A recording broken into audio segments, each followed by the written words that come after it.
Come on, baby. Come on, yeah. Come on, yeah.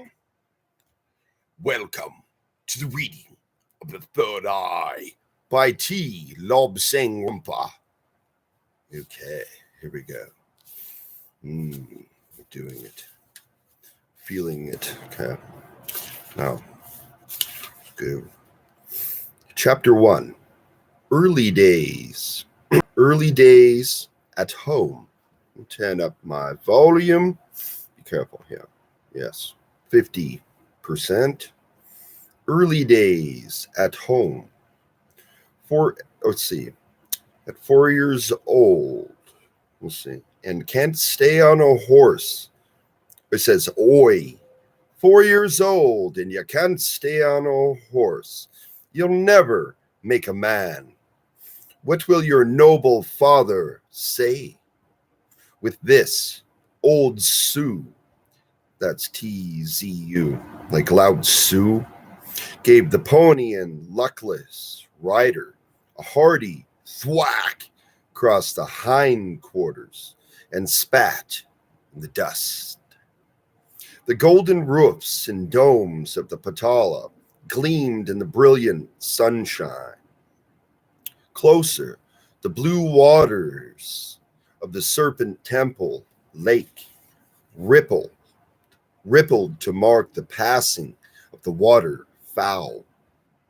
From farther along the stony track came the shouts and cries of men urging on the slow-moving yaks, just sending out from Lhasa. From nearby came the chest shaking bum, bum, bum of the deep bass trumpets as monk musicians practiced in the fields away from the crowds. But I had no time for such everyday, commonplace things. Mine was the serious task of staying on my very reluctant pony. Nakim, whatever it is, had other things in mind. He wanted to be free of his rider, free to graze and roll and kick his feet in the air. Old Sue was a grim and forbidding taskmaster. All his life he had been stern and hard, and now as guardian and riding instructor to a small boy of 4. His patience often gave way under the strain. One of the men of calm, he, with others, had picked for his size and strength. Nearly 7 feet tall he was, and broad with it. Heavily padded shoulders increased his apparent breadth.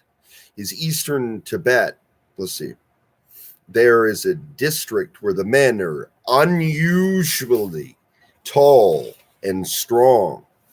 I might add, there is a story of a local kind of folk hero, and he was a Qigong practitioner. He lived in the mountains, right? His whole life, herbologist. He was said to have lived 250 years. Okay? Think Li Han Zhu, something like that. Many were over 7 feet tall, okay? And I will note, he was also noted as being that tall, with a full head of hair, even at over 200. Just saying, people's perception of lifespan is limited in modern day, right? Who's to say there aren't people who have lived a long time? Never know. And these men were picked to act as police monks in all the lamaseries Okay, I've seen pictures of that. They padded their shoulders to increase their apparent size, blackened their faces to look more fierce. I've seen those pictures. They have like those big hats and carried long staves, which they were prompt to use on any luckless malefactor. Okay, so that would be like roads, right? Other ways in, guarding the gateway. Sue had been a police monk, but now he was dry nurse to a princeling.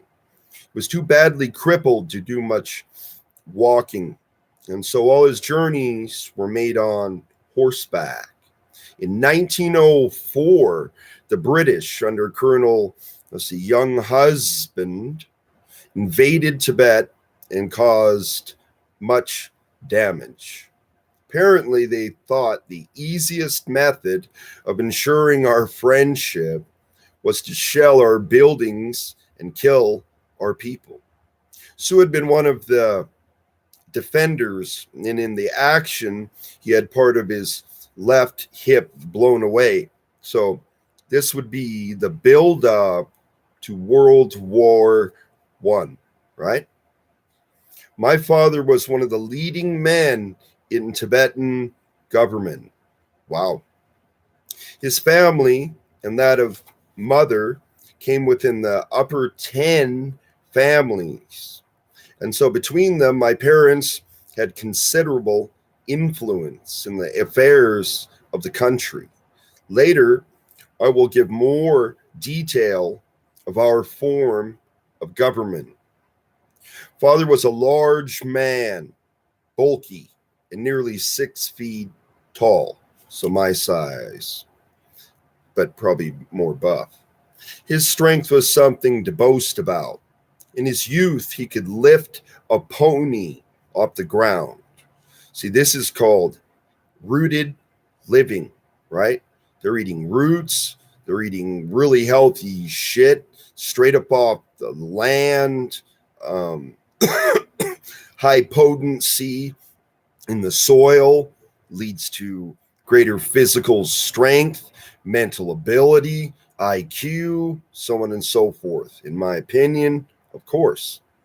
And if you look at latest statistics for men, testosterone is going way down since what, 1950, 1900s for sure.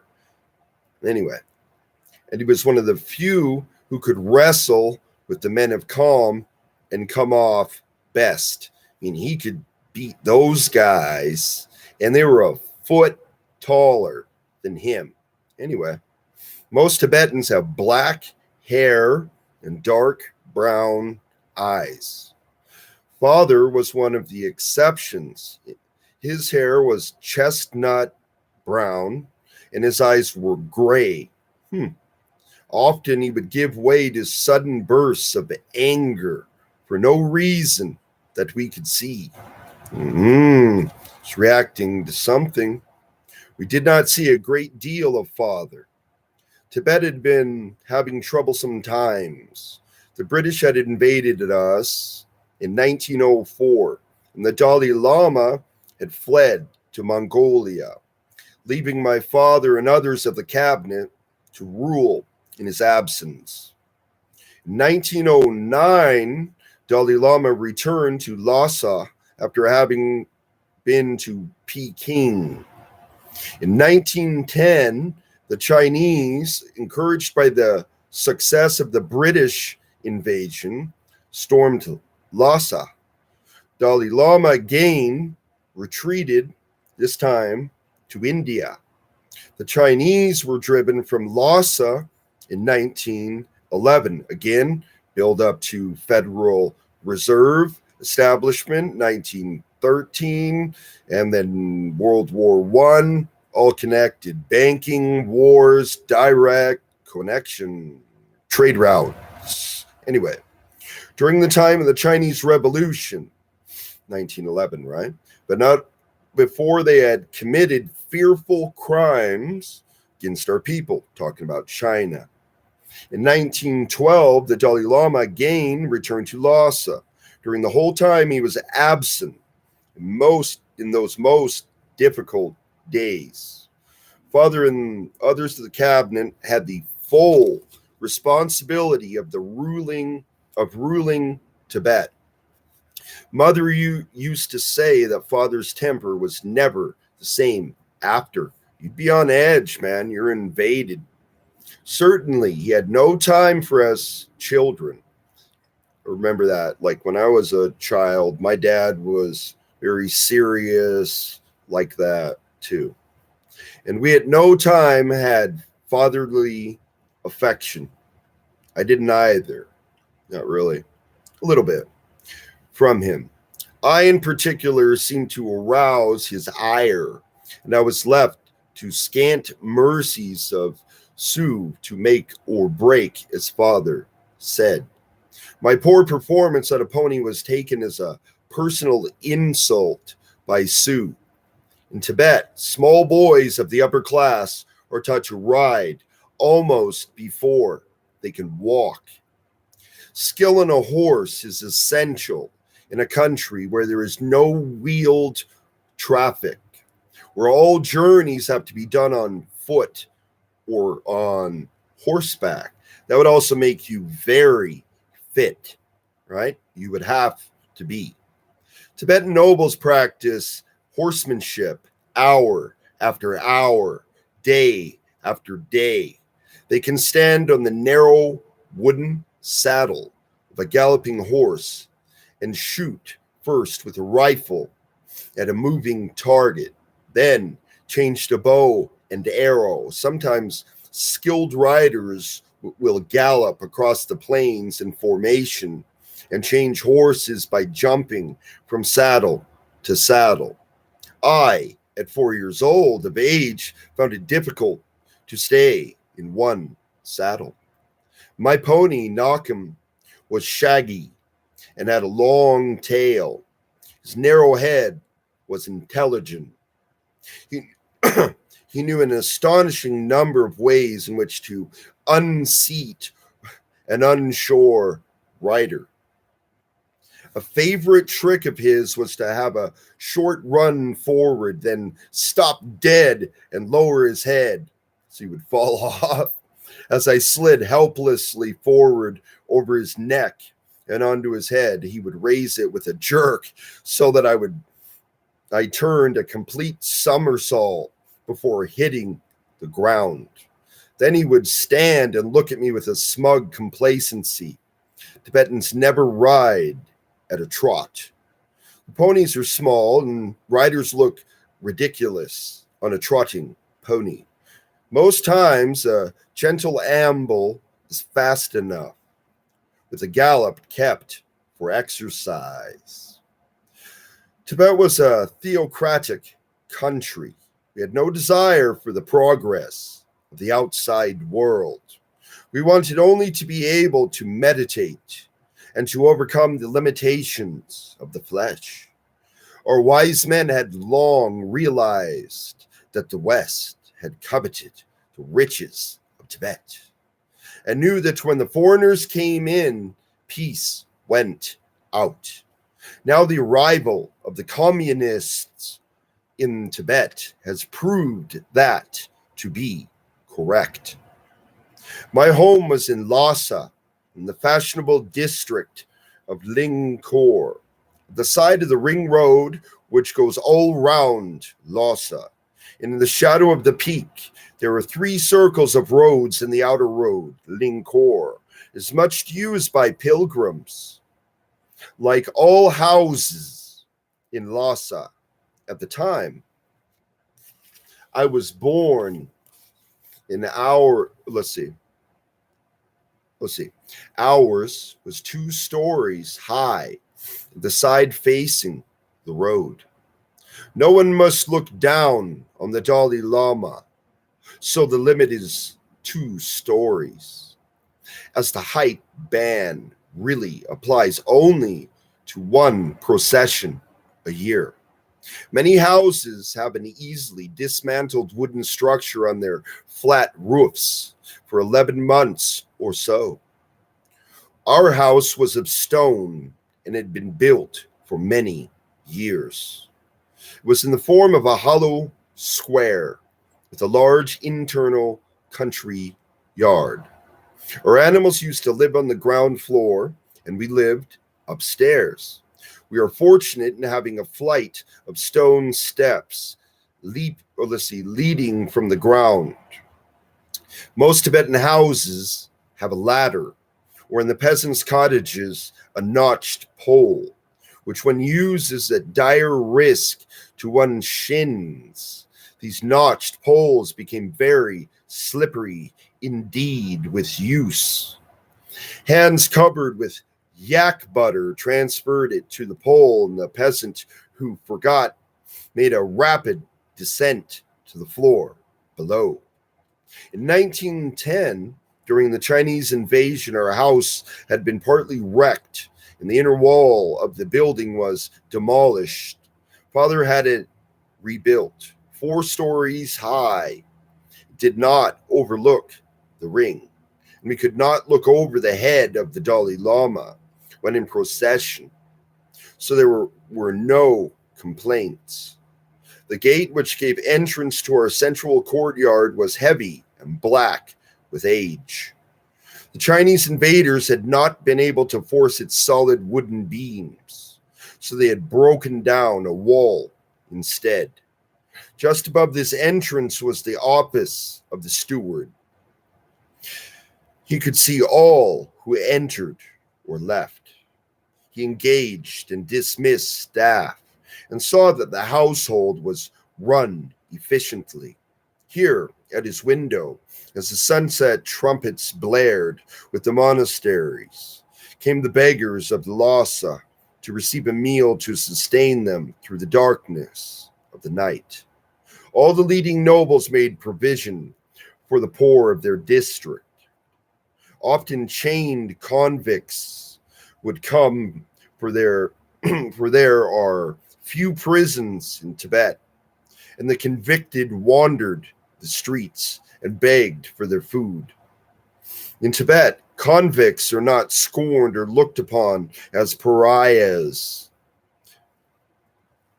We realized that most of us would be convicts if we were found out. So those who were unfortunate were treated reasonably. 2 monks lived in rooms to the right of the steward. These were the household priests who prayed daily for divine approval of our activities. The lesser noble had 1 priest, but our position demanded 2. Before any event of note, these priests were consulted and asked to offer prayers for the favor of the gods. Every 3 years of the priests returned to the lamaseries and were replaced by others. In each wing of our house, there was a chapel. Also, always the butter lamps were kept burning. So you would take the yak butter, right, and the fat, and you would make candles or lamps from the oil, right? The butter lamps were kept burning before the carved wooden altar. The 7 bowls of holy water were cleaned and replenished several times a day. They had to be clean as the gods might want to come and drink from them. The priests were well fed, eating the same food as the family so that they could pray better and tell the gods that our food was good. To the left of the steward lived the legal expert, whose job it was to see the household was conducted in a proper and legal manner. Tibetans are very law-abiding, and Father had to be an outstanding example in observing the law. We children, Brother Paljor, Sister Yasodhara, and I lived in the new block at the side of the square remote from the road. To our left had a chapel, to the right was the schoolroom, which the children of the servants also attended. Our lessons were long and varied. Paul Jor did not inhabit the body long. He was weakly and unfit for the hard life to which we both were subjected. Before he was 7, he left us and returned to the land of many temples. Yasso was 6 when he passed over, and I was 4.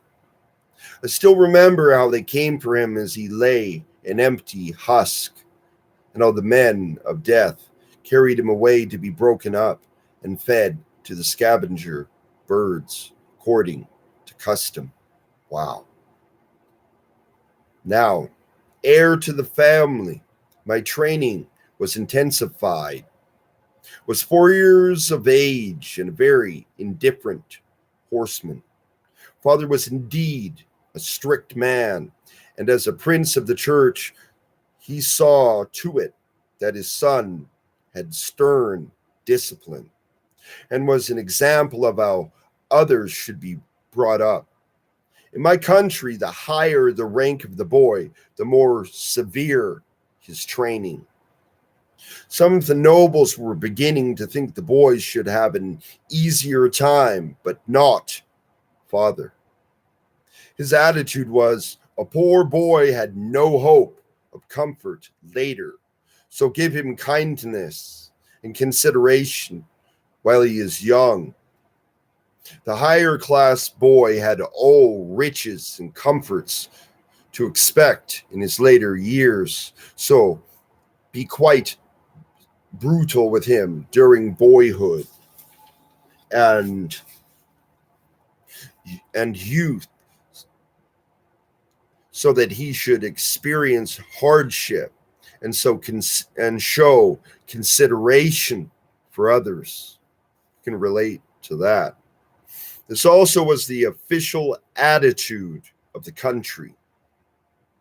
Under this system, weaklings did not survive. Wow. But those who did could survive almost anything. Sue occupied a room on the ground floor and very near the main gate. For years, he had, as a police monk, been able to see all manner of people, and now he could not bear to be in the seclusion away from it all. He lived near the stables in which Father kept his 20 horses and all the ponies and work animals. The grooms hated the sight of Sue because he was officious and interfered with their work. When Father went riding, he had to have 6 armed men escort him. These men wore uniform. The Sioux always bustled about them, making sure that everything about their equipment was in order. For some reason, these 6 men used to back their horses against a wall. Then, as soon as my father appeared on his horse, they would charge forward to meet him. I found that if I leaned out of the storeroom window, I could touch one of the riders as he sat on his horse. So here's a picture of the kid. Traditional. You see that art on his chest? That would be an example. One of those sand, what are they called? You know what I mean. To remember.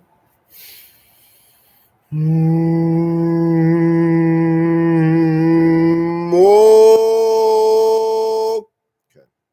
One day, being idle, I cautiously passed a rope through his stout leather belt as he was fiddling with his equipment. The 2 ends I looped and passed over a hook inside the window. In the bustle and talk, I was not noticed. My father appeared. The riders surged forward, 5 of them. The 6th was pulled backwards off his horse, yelling that demons were gripping him. His belt broke, and in the confusion, I was able to pull away the rope and steal away undetected. It gave me much pleasure later to say, so you too, Netuk, can't stay on a horse. Our days were quite hard. We were awake for 18 hours out of the 24. Done that. Tibetans believe that it is not wise to sleep at all when it is light, or the demons of the day may come and seize one. Even very small babies are kept awake so that they shall not become demon infested. Those who are ill also have to be kept conscious for as long as possible, so that they shall know the right road to take through the borderlands to the next world.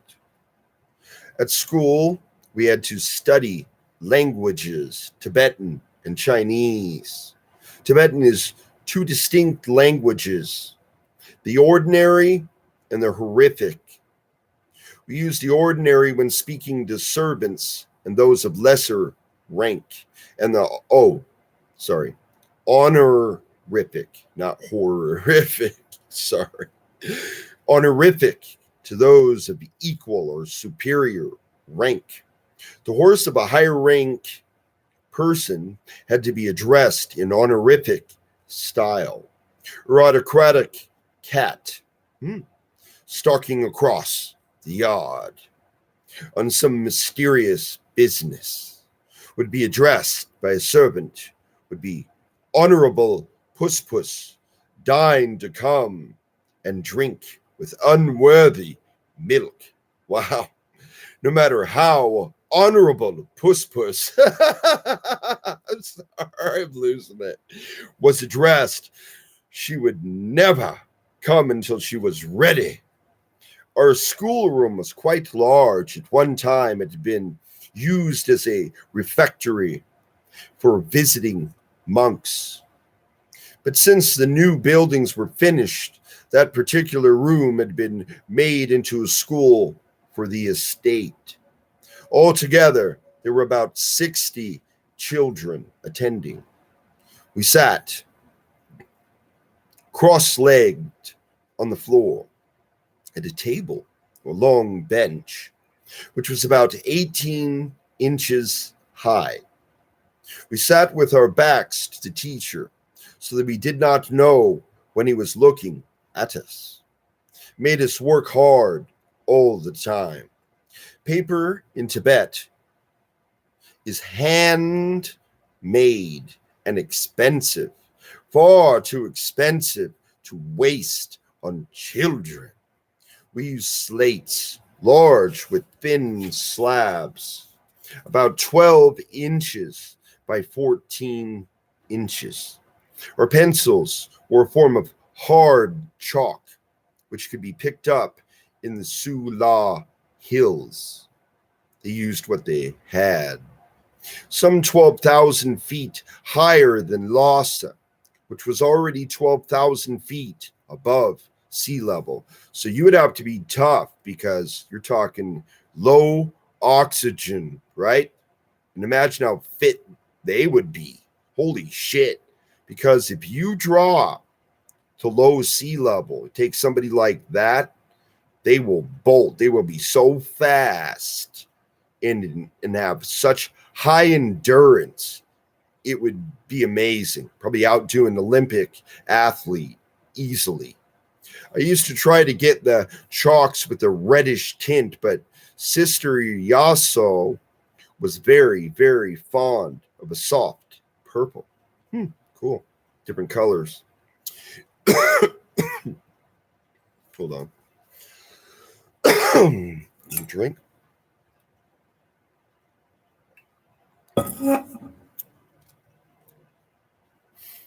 Okay. second.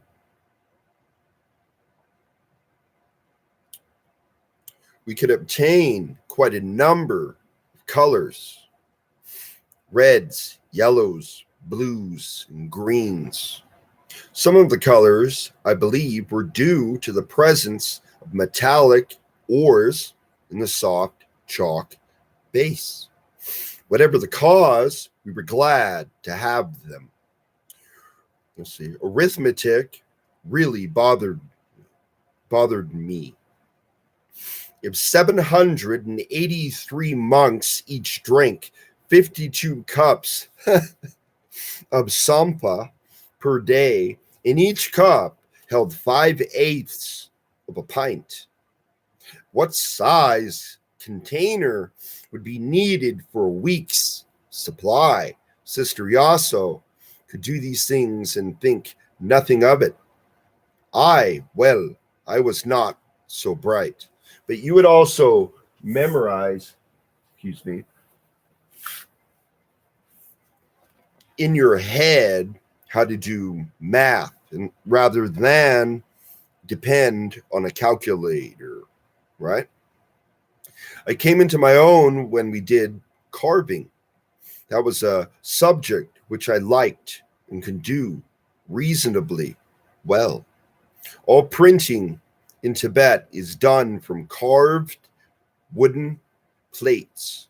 And so carving was considered to be quite an asset. We children could not have wood to waste. The wood was expensive, as it had to be brought all the way from India. Tibetan wood was too tough and had the wrong kind of grain. We used a soft kind of soapstone material, which could be cut easily with a sharp knife.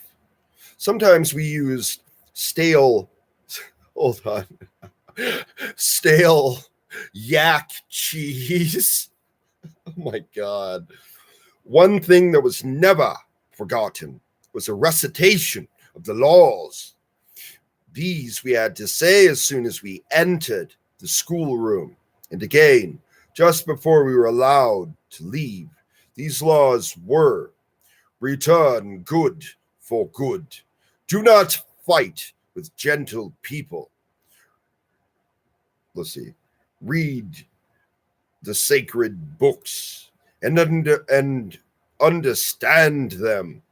Help your neighbors. The law is hard on the rich to teach them understanding and equity. Okay. The law is gentle with the poor to show them compassion.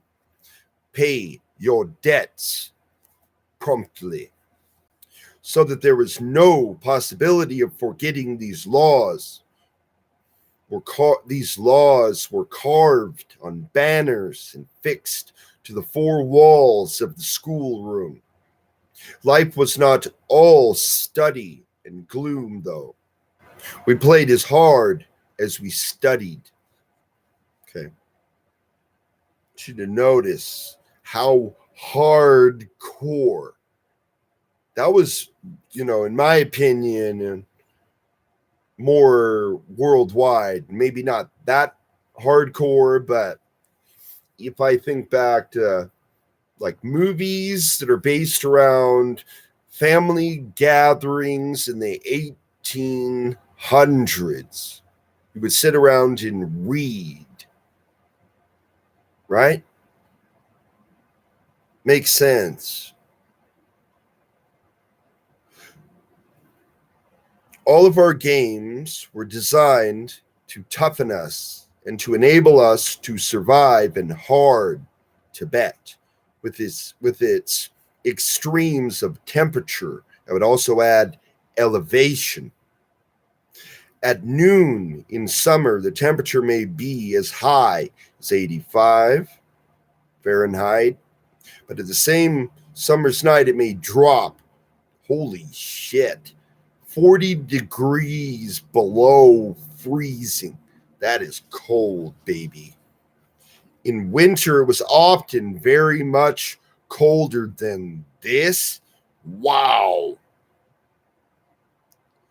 Archery was good fun, and it did develop muscles. Ah. We used bows made of yew, imported from India. I'm also add Robin Hood. You would. And sometimes he made crossbows from Tibetan woods. As Buddhists, we never shot living targets. Hidden servants would pull a long string and cause a target to bob up or down. We never knew which to expect. Most of the others could hit the target when standing on the saddle of a galloping pony.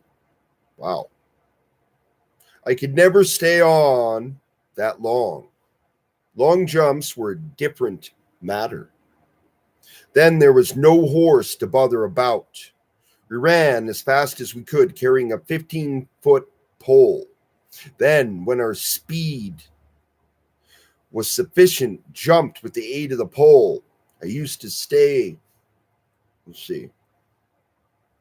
that the others stuck on a horse.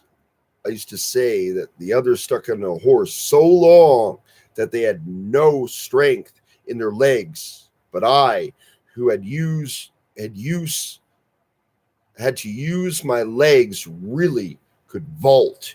So he had strong legs. It was quite a good system for crossing streams and very satisfying to see those who were trying to follow me plunge in one after the other.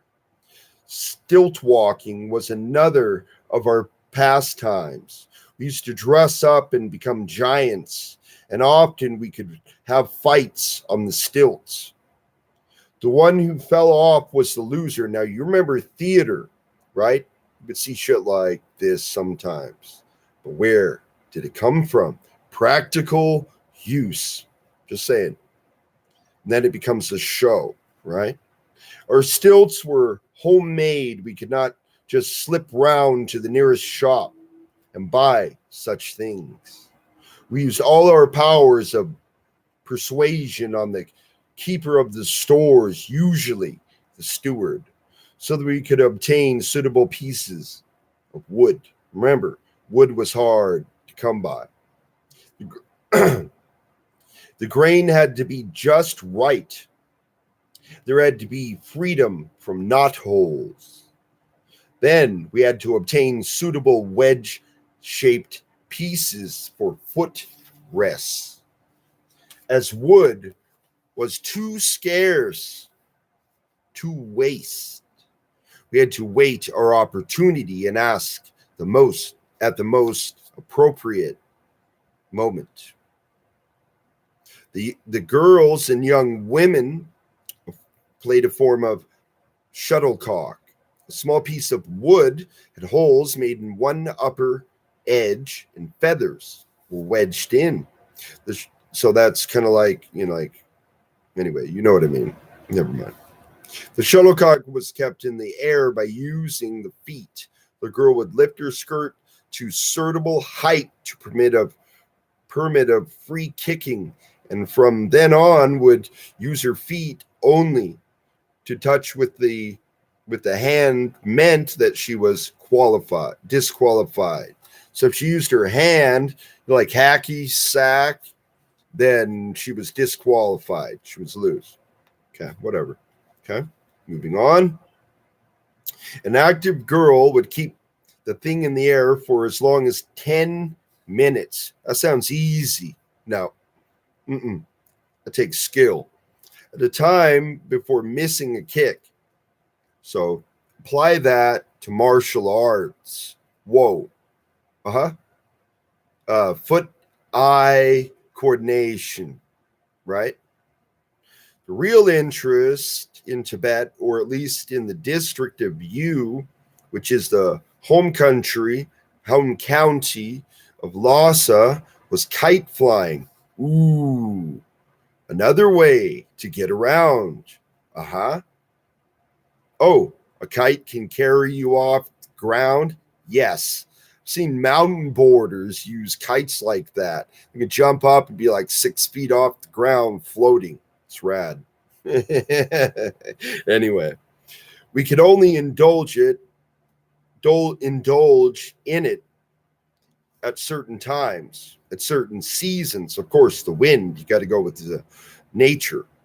Years before it had been discovered that if kites were flown in the mountains, rain fell in torrents. And in those days, it was thought that the rain gods were angry. So kites had a sacred meaning. They would be used in possible rituals.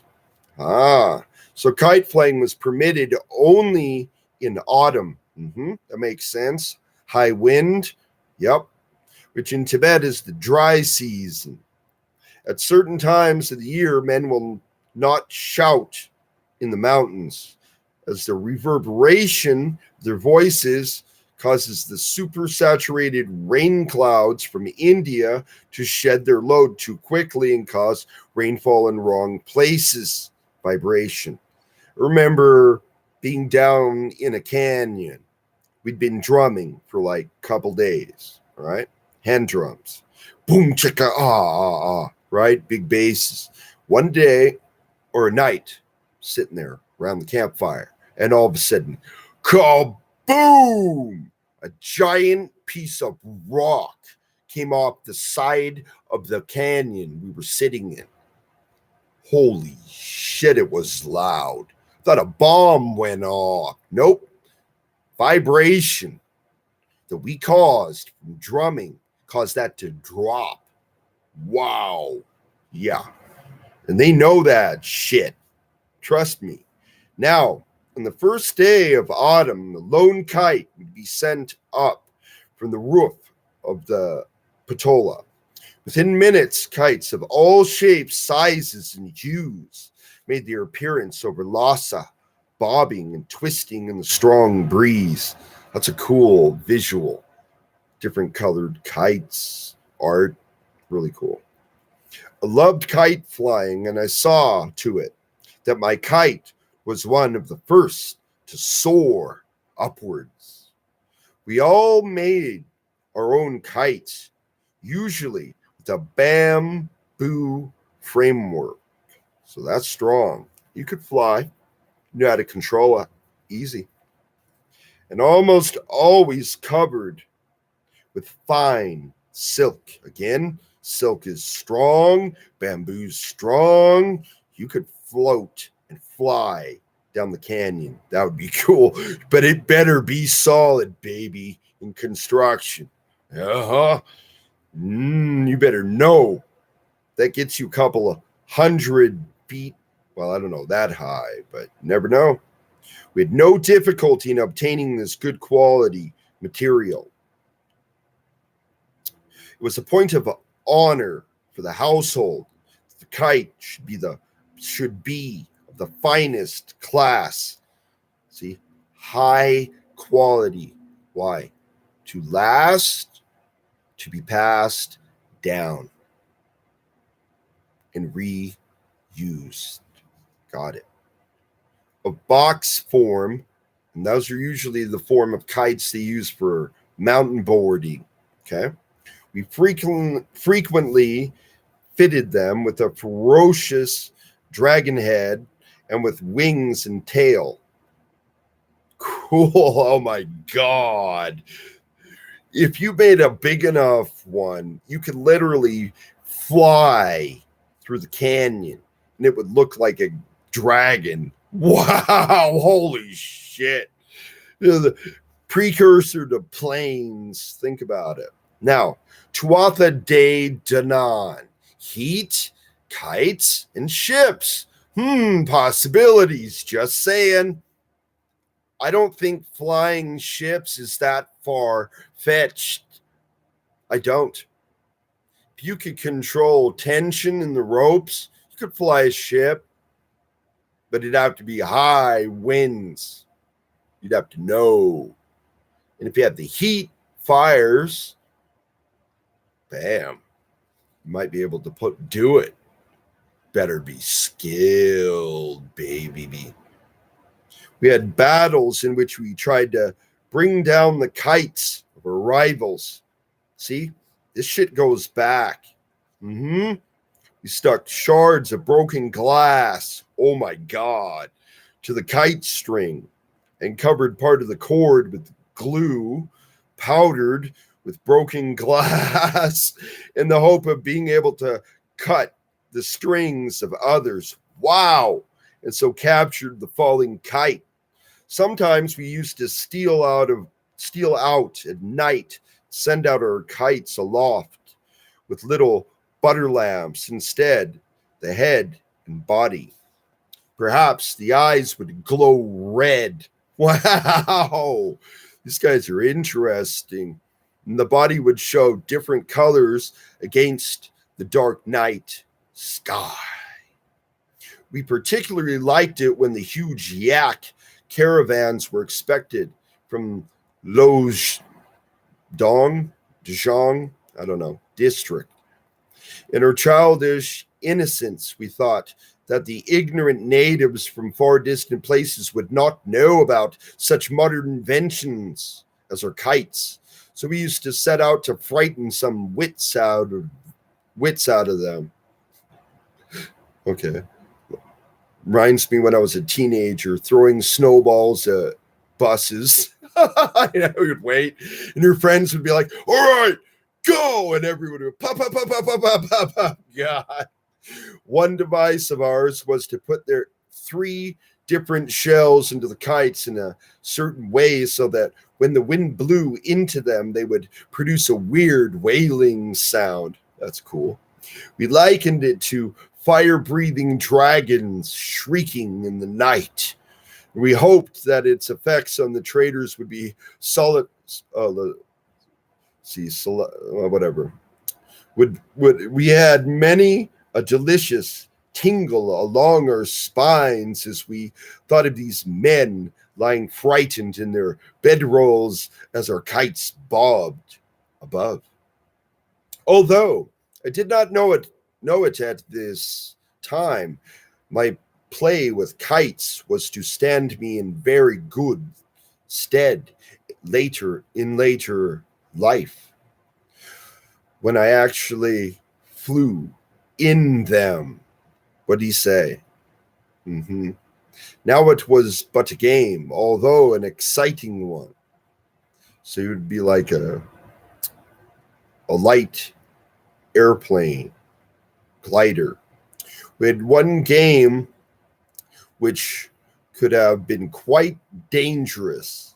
We made large kites, I told you, big things about 7 or 8 feet square. Oh, God damn it. Oh, yeah. Woo. Sounds like me. With wings projecting from 2 sides. You guys think you're wild? Listen to this shit. God damn. We used to lay these on level ground near a ravine. This sounds awesome. Where there was a particularly strong updraft of air.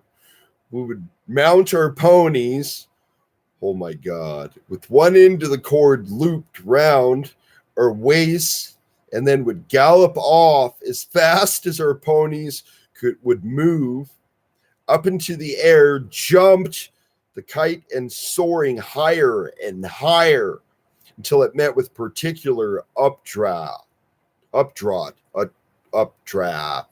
right? There would be a jerk and the rider would be lifted straight up off his pony, perhaps 10 feet in the air, and sink swaying slowly to the earth. That sounds so fun. Some poor wretches were almost torn in two if they forgot to take their feet from the stirrups. But I never, if they very good, I never very good on a horse, could always fall off. To be lifted was a pleasure. Yeah, it would be. I found being foolishly adventurous, that if I yanked at a cord at the moment of rising, it would go higher and further judicious yanks would enable me to prolong my flights by seconds. On one occasion, I yanked most enthusiastically.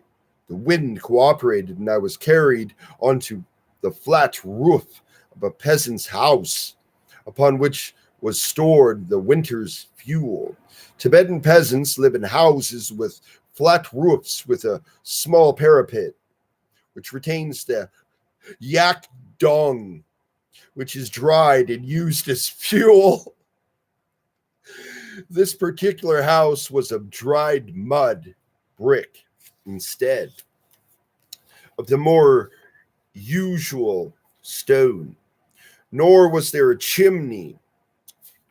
An aperture in the roof served to discharge smoke from the fire below. My sudden arrival at the end of a rope disturbed the fuel, and as I dragged across the roof, I scooped up most of it through the hole onto the unfortunate inhabitants below. I was not popular. My appearance also through that hole was greeted with yelps of rage, and after having one dusting from the furious householder, I was dragged off to father for another dose of corrective medicine. That night, I lay on my face. The next day, I had the unsavory job of going through the stables and collecting yak dung, which I had to take to the peasant's house and replace on the roof, which was quite hard work, as I was not yet 6 years of age. Oh my God, he's doing this at 6? That's funny. But everyone was satisfied to accept. I might add, I remember being small enough to sit up on the chicken coop, and I would grab the branches of the tree and I would hang off it, just little ones. And I'm like, man, those were small branches. I was that small. I remember, though, clearly. All right. Okay. I spent the next night on my face as well, and I was not sore with horse riding. Maybe thought that all this was very hard treatment, but Tibet has no place for weaklings. Lhasa is 12,000 feet above sea level, and with extremes of temperature, other districts are higher, and the conditions even more arduous, and weaklings could very easily imperil others. For this reason, and not because of any cruel intent, training was strict. The higher altitudes, people dip newborn babies in icy streams to test if they are strong enough to be allowed to live. Wow. Quite often I have seen little processions approaching such a stream, perhaps 17,000 feet above the sea. Now, do you remember the stories about babies being thrown in the water? And if they swam, then they survived. If they didn't, they died. Wow. At its banks, the procession will stop. Now, Vikings, all right? Remember when, I know this is just a show, but Ragnar has Ivar, right? And he finds out he's messed up. So he takes him down and leaves him down there, right? To see if he survives. And of course, his mother goes to find him, and she does. But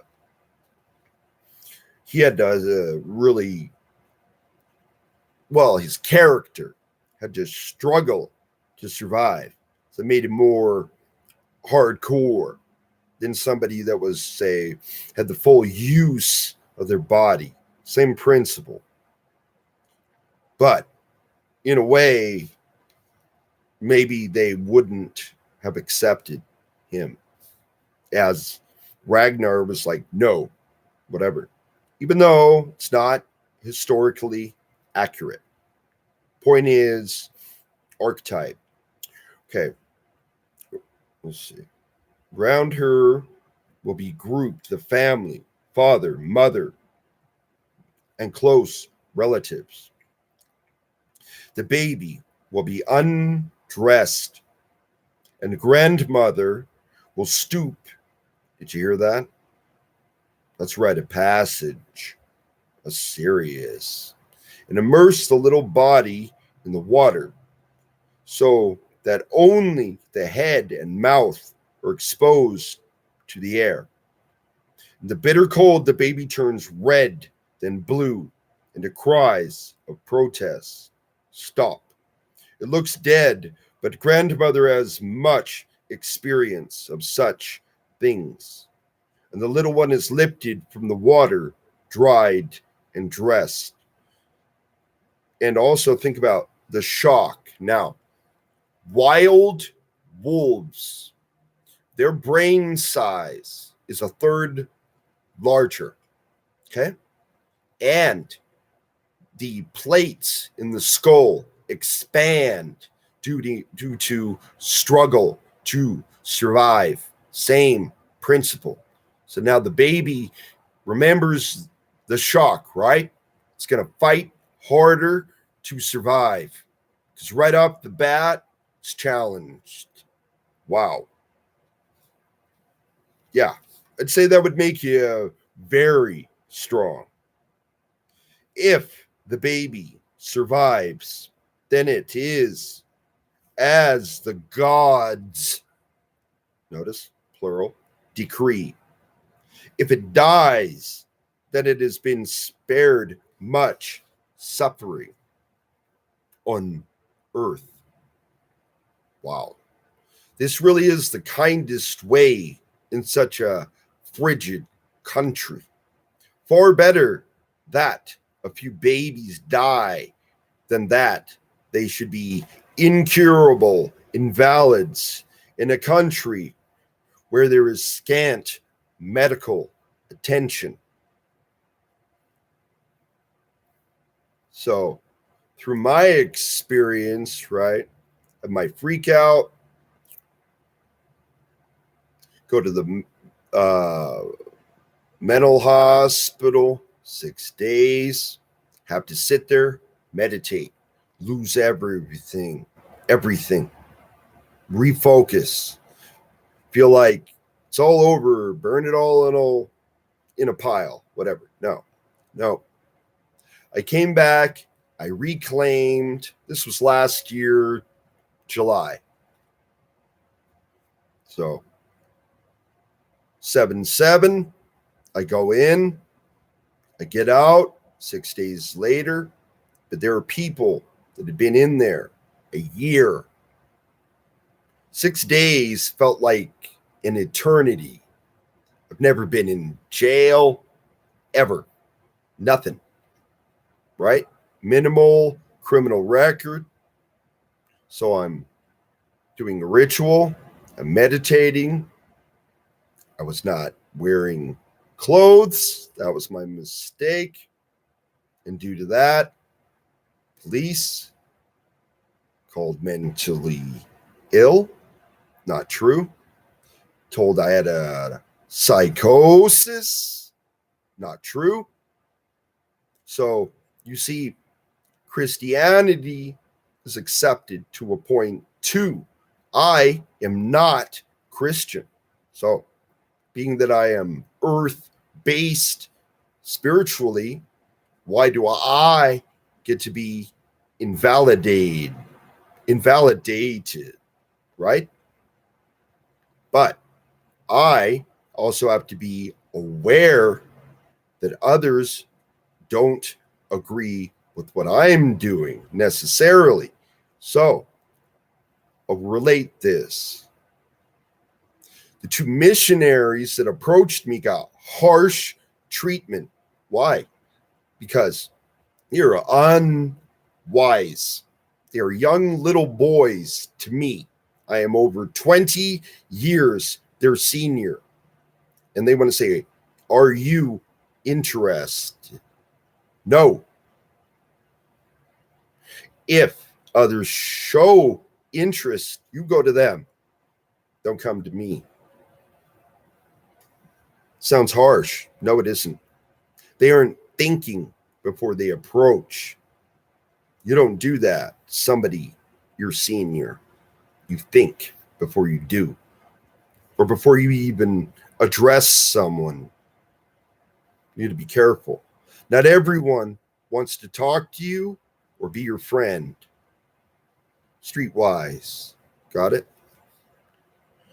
Let's see. With the death of my brother, it became necessary to have my studies intensified. Now remember, he is in the upper class, like being royal. So he can't just act like everyone else. Because when I was 7 years of age, I should have to enter upon training for whatever career the astrologers suggested. Wow. Bam. Stars. And I am telling you, the alignment I saw,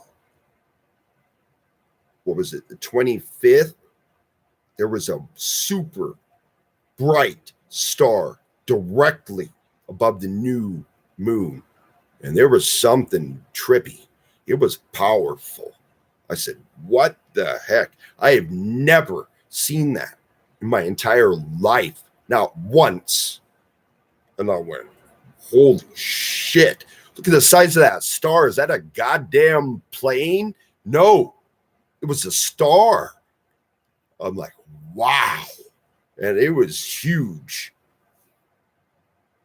Anyway, mother was decidedly plump. I'm telling you, I don't know, the vibe. Whew. Major. I thought, wow. She had a round face and black hair. It's mother. Tibetan women were a sort of wooden framework. Wooden framework on their head. And over this, the hair is draped to make it as ornamental as possible. These frames were very elaborate. So you would carry like a basket, right? So they had precious stones attached to them. They would oil their hair, right? And then wrap it. Why? Makes it last longer, right? Over the years. And dry climate will make your hair split, right? Anyway, Tibetan women use very happy clothes with many reds and greens and yellows. In most instances, there would be an apron of one color with a vivid horizontal stripe of contrasting but harmonious color. And again, color and pattern representing position, rank, social position, etc. That's me adding. Then there was the earring at the left ear. Interesting. See, in the 90s, it was still popular for men. If you were straight, you pierced your left ear.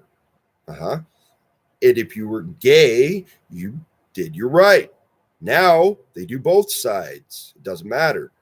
So shifted, but I have 3 on my left, nothing on my right. Why? Because that's the way it was in the 90s. I'm straight. So therefore, wanted to make sure they knew, represented something. Then there was the earring at the left ear. Its size depending on the rank of the wearer. Boom. Everything they wear means something. Relate that to modern day, right? These guys are focused on hardcore survival. Your average person would not survive. in their climate. Nope.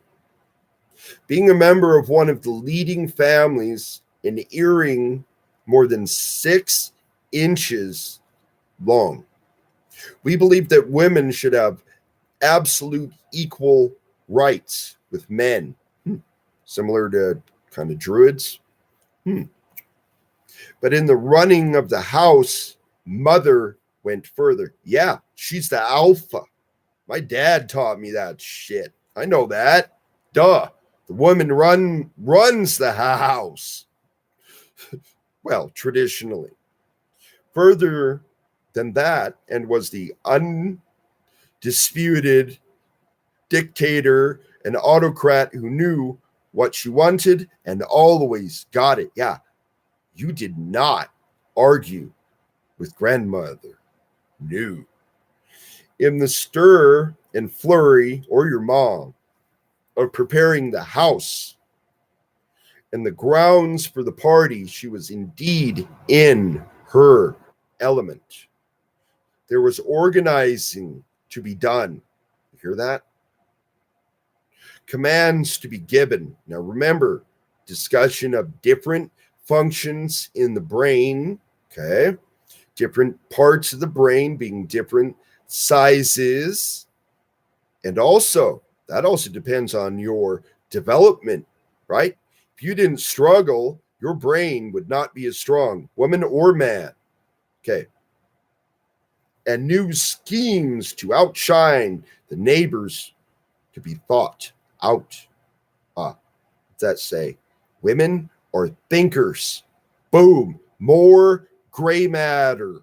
Doesn't mean men are dumb or we don't think either. We think different. Action. That's men, right?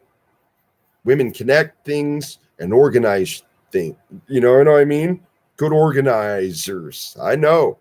I have a single mom that I was raised by. Remember. Okay.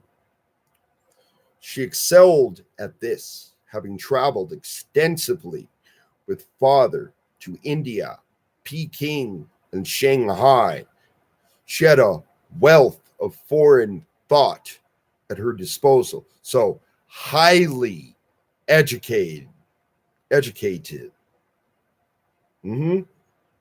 The date having been decided for the party, invitations were carefully written out by monk scribes on the thick handmade paper, which was always used for communications. It lasts longer too. Of the highest importance. So there's messengers. That's classic. Relatable to people of my background as well, right? You would have a messenger for whatever royal house. Each invitation was about 12 inches wide by about 2 feet long. Wow. It's like a scroll. That's cool. Each invitation bore father's family seal. And again, you would seal things, right, with like a wax seal or something. And his mother was also of the upper 10. Her seal, see, she had her own seal. Boom. Had to go on as well. So both of their seals had to be on the document. Father and mother had a joint seal. Did you hear that? This bringing the total to 3. Wow. That is a trip. So there's your 3. Druids. Trippy. All just saying. Relatable. Altogether, the invitations were most imposing documents. It frightened me immensely to think that all this fuss was solely about me. I did not know what I was really of secondary of importance and that the social event came first. If I had been told that the magnificence of the party could confer great prestige upon my parents, it would have conveyed absolutely nothing to me. So I went on being frightened. So there's a picture, like a messenger type. Remember horses? Boom. So messengers, excellent horse riding. Okay. We had engaged special messengers to deliver these invitations.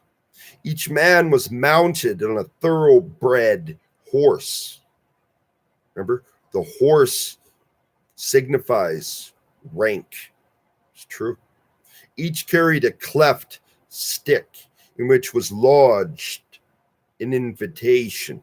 The stick was surmounted by a replica of the family coat of arms, or raising the standard, right? Raise your standards. It's honor. Sticks were gaily decorated, happily. I keep using that, old school, remember? With printed prayers which waved in the wind. There was pandemonium in the country yard as all the messengers got ready to leave at the same time. The attendants were hoarse with shouting. Horses were neighing, and the huge black mastiffs were barking madly. There was a last-minute gulping of Tibetan beer before the mugs were put down with a clatter as the ponderous main gates rumbled open, and the troop of men with wild yells galloped out.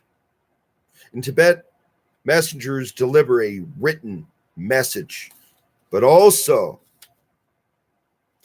give an oral version, which may be quite different, right? So, memorization,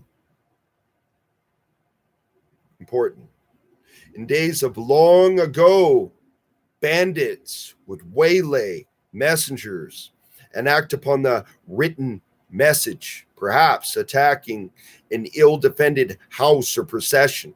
So you had to be willing to protect that message to the death. That's hardcore. It became the habit to write a misleading message, which often lured bandits pardon me, to where they could be captured. This old custom of written and oral messages was a survival of the past. Even now, sometimes the two messages would differ, but the oral version was always accepted as correct. That's right. Inside the house, everything was bustle and turmoil. The walls were cleaned and recolored. The floors were scraped and wooden boards polished until they were really dangerous to walk upon. The carved wooden altars in the main rooms were polished and re-lacquered. And many new butter lamps were put in use. Some of these lamps were gold and some were silver, but they were all polished so much that it was difficult to see which was which. All the time, Mother and the head steward were hurrying round, criticizing here, ordering there, and generally giving the servants a miserable time. We had more than 50 servants at that time, and others were engaged for the forthcoming occasion. They were all kept busy, but they all worked with a will. Even the country yard was scraped until the stones shone as if newly quarried.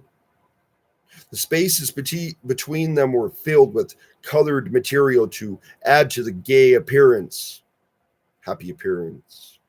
When all this was done, the unfortunate servants were called before Mother and commanded to wear only the cleanest of clean clothes.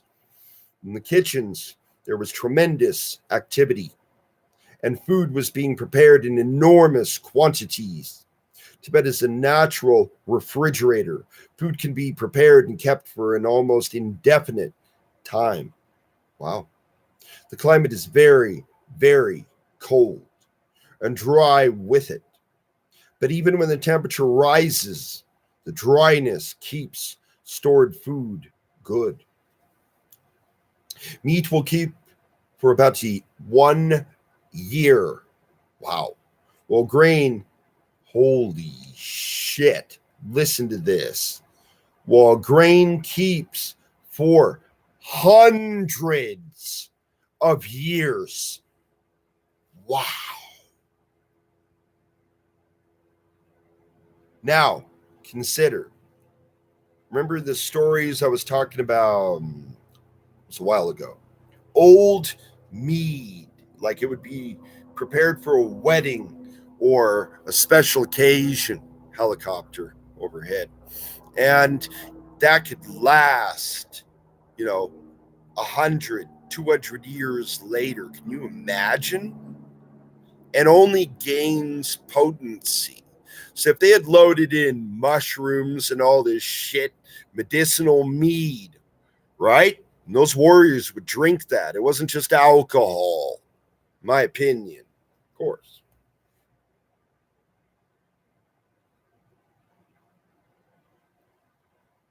Okay. Buddhists do not kill. So the only meat available is from animals which have fallen over cliffs or been killed by accident. Our larders were well stocked with such meat. There are butchers in Tibet, but they are of an untouchable caste. And the more orthodox families do not deal with them at all. That means they do not talk with them. They do not go anywhere near them. Mother had decided to give the guests a rare and expensive treat. All right. I think I'm going to a couple more pages. All right. Got like 1, 2, 3, 4, 5 pages to the next chapter. Okay. She's going to give them preserved, let's see, raw RHODODENDRON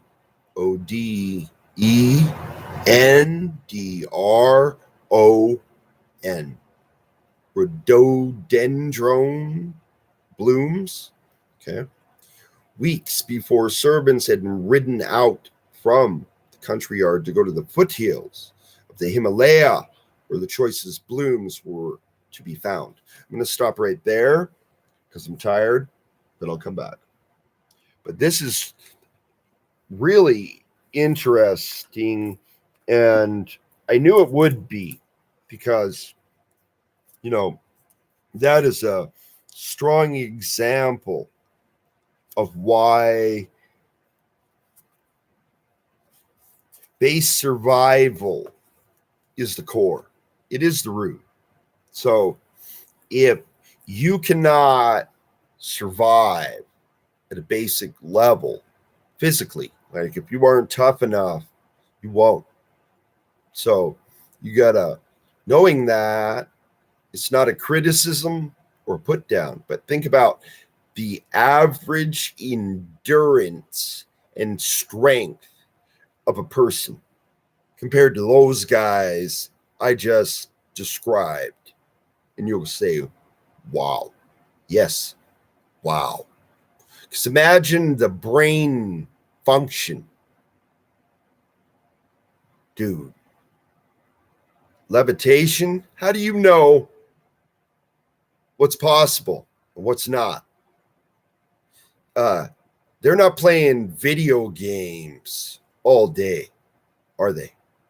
No. They're meditating, developing themselves on all levels, physically, mentally, spiritually, whatever. So you're like, wow, yeah. There's a reason why there is a degradation of virtue in society, because you had to work to survive. Now, grocery store, right? Think about it. If there was a big emergency, if you have to be dependent on medication, anything, you're not going to last.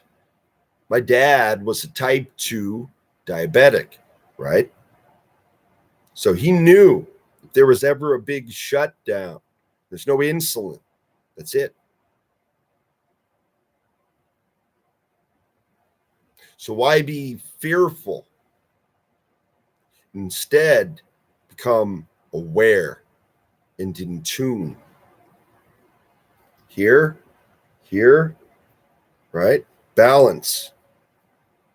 I remember when I started training martial arts, my teacher would have us meditate at the beginning of each class. We were not allowed to guzzle water. You could put a little bit in your mouth, rinse it out, spit it back out. Why? Because you could freeze up from the cold water. Okay. And then at the end, and there was always respect. And if you did not have respect, he would kick you out quick. And he grew up in a country where there was a war zone.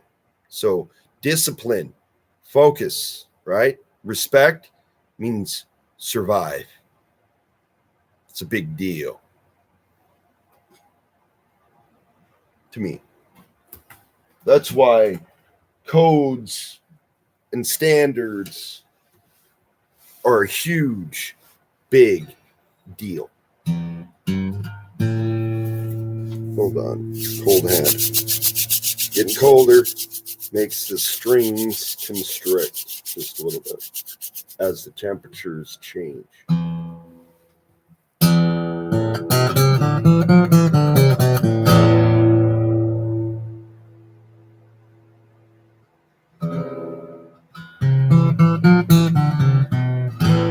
So I think about that in context of getting, shattering my front teeth, other things.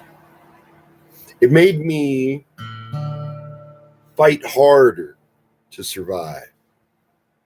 Remember, I got a really bad fever when I was young. Close to, really sick. But I overcame it.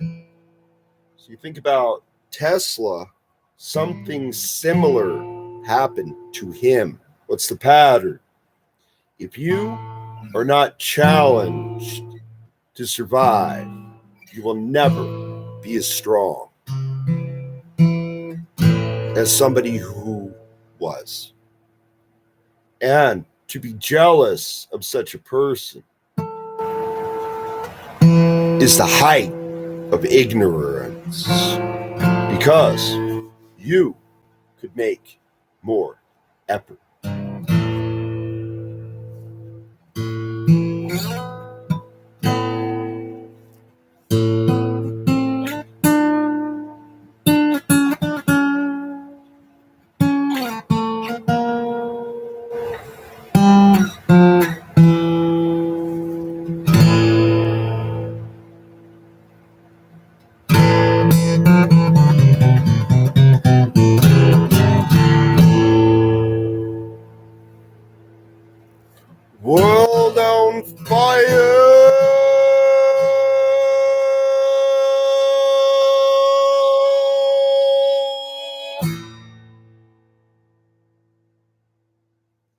Think I saw you in my mind's eye. Think I felt you in my heart and soul. Grandfather, grandmother.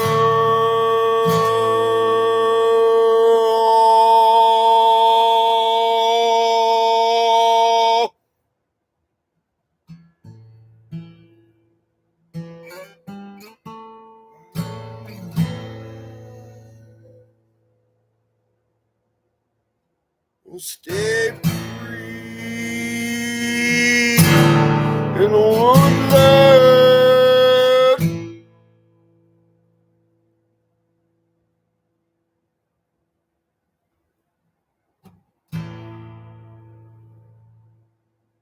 Oh, free.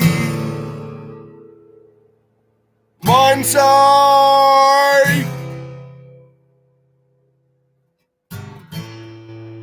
It's coming down the pipeline. It's coming down the pipeline.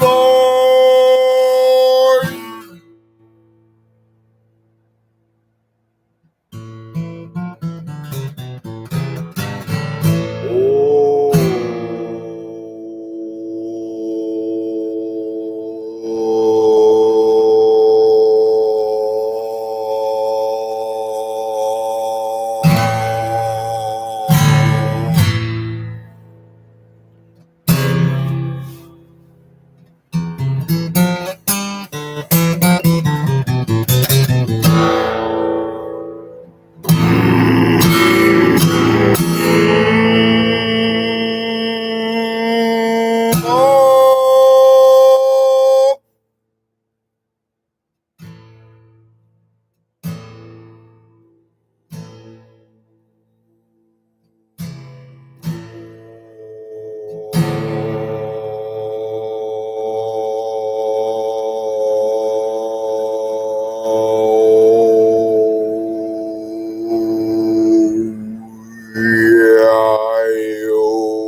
There's certain bass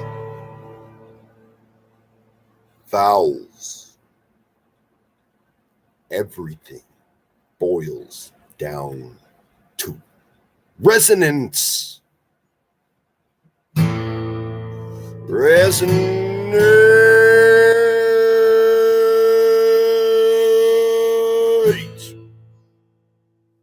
Resonate.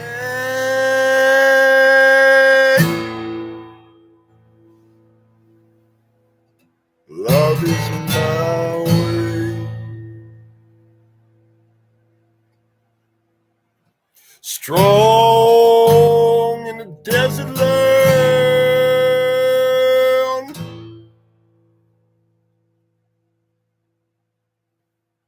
Welcome to the mountain.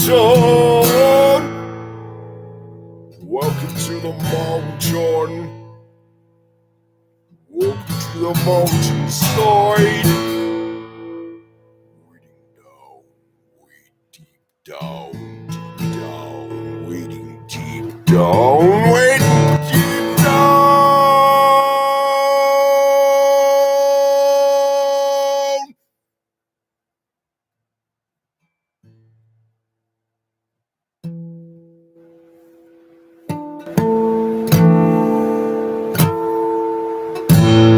I gave it all away,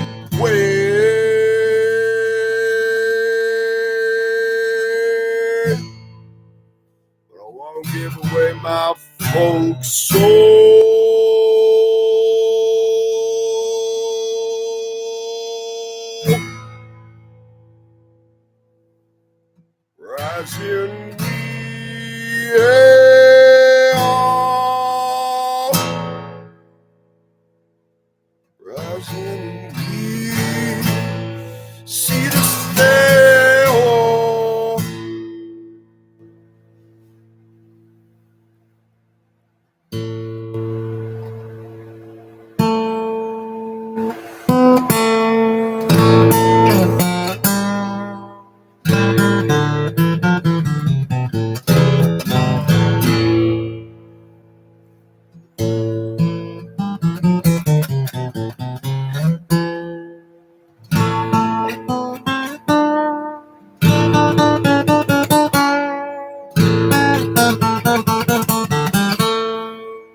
Seed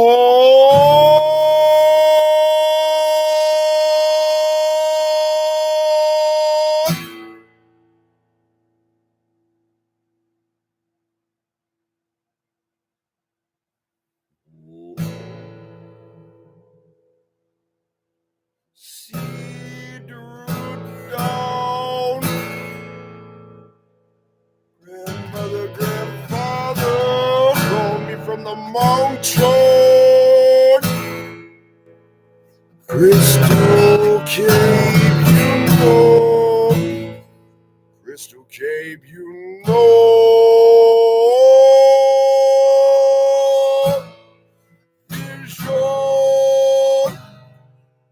Vision. Deep down I know. Deep down I know.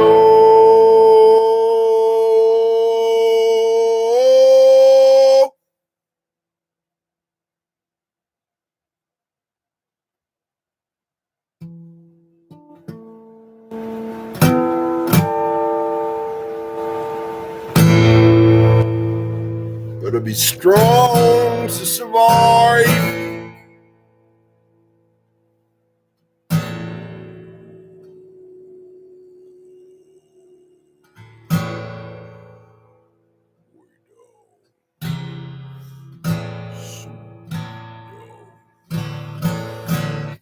Deep down.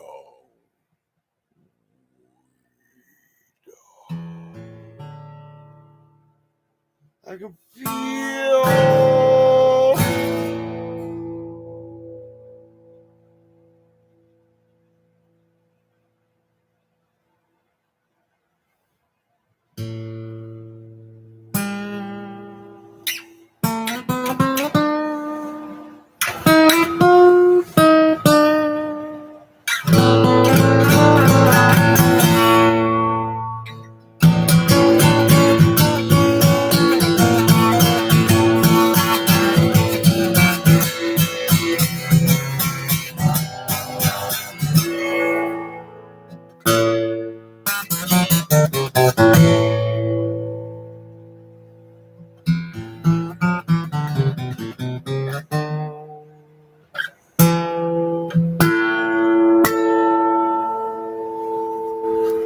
Thank you.